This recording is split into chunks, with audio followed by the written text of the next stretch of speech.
సింహాచలం ప్రమాద ఘటన మృతుల కుటుంబాలకు ఏపీ ప్రభుత్వం ఎక్స్గ్రేషియా ప్రకటించింది. మృతుల కుటుంబాలకు 25 లక్షల రూపాయలు, క్షతగాత్రులకు 3 లక్షల రూపాయల చొప్పున పరిహారం ఇవ్వనుంది. అలాగే ప్రమాద ఘటనపై ప్రభుత్వం విచారణకు ఆదేశించింది. ఇదే అంశానికి సంబంధించి మరింత సమాచారం మా ప్రతినిధి శ్రీనివాస్ని అడిగి తెలుసుకుందాం. శ్రీనివాస్, ప్రమాదంలో తీవ్రంగా గాయపడిన వారికి ఇప్పటికే క్షతగాత్రులకు చికిత్స అందిస్తున్నట్లుగా చెప్తా ఉన్నారు కదా, ఏంటి మెరుగైన చికిత్స సంబంధించి ప్రభుత్వం ఎటువంటి చర్యలు తీసుకుంటా ఉంది? ఈ ఘటన సంబంధించి ఏం చెప్తా ఉంది? సింహాచల వరాహ లక్ష్మీ నరసింహస్వామి వారి చందనోత్సవం అంటే ఉత్తరాంధ్ర ప్రజానీకానికి ఆరాధ్యం, విలవేలుపు, ఆరో ప్రాణంగా భావిస్తారు. అయితే ఇదే కార్యక్రమాన్ని దేశ విదేశాల్లో ఉండేటటువంటి స్వామివారి భక్తులందరూ కూడా అత్యంత భక్తి ప్రధానంగా పూజిస్తారు, సేవిస్తారు. చందనోత్సవంకి అంత ప్రాధాన్యత ఉంది. ఈ నేపథ్యంలోనే చందనోత్సవానికి ప్రతి ఏడాది కూడా లక్షలాది మంది భక్తులు తరలి రావడం జరుగుతుంది. అయితే స్వామివారి ఆలయ చరిత్రలో ఎప్పుడూ కూడా ఏ విధమైనటువంటి అపశృతి కానీ ఇంకొక చెడు కార్యక్రమం కానీ ఎప్పుడూ కూడా జరగలేదు.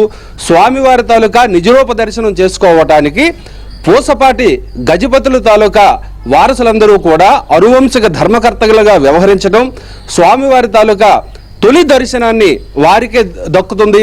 ఈ నేపథ్యంలో కేంద్ర మాజీ మంత్రి, అదేవిధంగా సీనియర్ టీడీపీ నేత అయినటువంటి పూసపాటి అశోక్ గజపతిరాజు, వారి కుమార్తె అదితి గజపతిరాజు, అదేవిధంగా అశోక్ గజపతిరాజు సతీమణి, ఇతర కుటుంబ సభ్యులందరూ కూడా ఈరోజు వేకువజామునే స్వామివారిని తొలి దర్శనం చేసుకోవడం జరిగింది.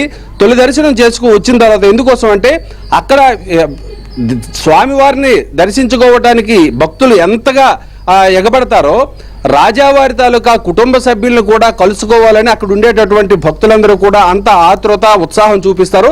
అయితే ఈ నేపథ్యంలో స్వామివారి దర్శనం చేసుకున్న వెంటనే అశోక్ గజపతిరాజు తన కుటుంబ సభ్యులతో తిరుగు ప్రయాణం అయ్యారు. అనంతరం అక్కడ 300 రూపాయలు ఒక క్యూ లైన్ దగ్గర ఉన్నటువంటి ఒక గోడ కూలి అక్కడ 7 చనిపోవటం, మిగిలినటువంటి మరో 3 తీవ్రమైనటువంటి గాయాలు పాలవడం జరిగింది.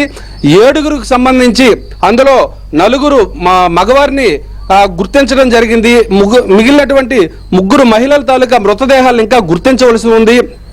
మృతదేహాలన్నీ కూడా విశాఖపట్నం కింగ్ జార్జ్ ఆసుపత్రిలో భద్రం చేయడం జరిగింది. రాష్ట్ర ప్రభుత్వం ఈ విషయాన్ని చాలా సున్నితమైన అంశంగా భావించి ముఖ్యమంత్రి చంద్రబాబు నాయుడు ఇప్పటికే విజయనగరం, విశాఖపట్నం జిల్లాలకు సంబంధించినటువంటి అధికారులు, అదేవిధంగా ప్రజాప్రతినిధులు, అదేవిధంగా అనువంశిక ధర్మకర్త అయినటువంటి పూసపాటి అశోక్ గజపతిరాజుతో టెలికాన్ఫరెన్స్ నిర్వహించడం జరిగింది. మృతుల కుటుంబాలకు 25 లక్షల రూపాయలు ఆర్థిక సహకారాన్ని అందిస్తామని, వారి కుటుంబంలో ఎవరికైనా ఒకరికి దేవాదాయ శాఖ పరిధిలో ఏదైనా సరే అవుట్సోర్సింగ్ ఉద్యోగం కల్పిస్తామన్నారు. అదేవిధంగా ఏమాత్రం గాయాల పాలై ఆసుపత్రిలో చికిత్స పొందుతున్నటువంటి క్షతగాత్రులకు ఒక్కొక్కరికి 3 లక్షల రూపాయలు ఆర్థిక సహకారాన్ని అందిస్తామని ప్రకటించారు. ఇదే అంశం పైన రాష్ట్ర ఉప ముఖ్యమంత్రి పవన్ కళ్యాణ్ కూడా స్పందించారు. ఇక్కడ జరుగుతున్నటువంటి సహాయక చర్యలపైన ఎప్పటికప్పుడు అధికారులను సమాయత్తం చేస్తున్నారు.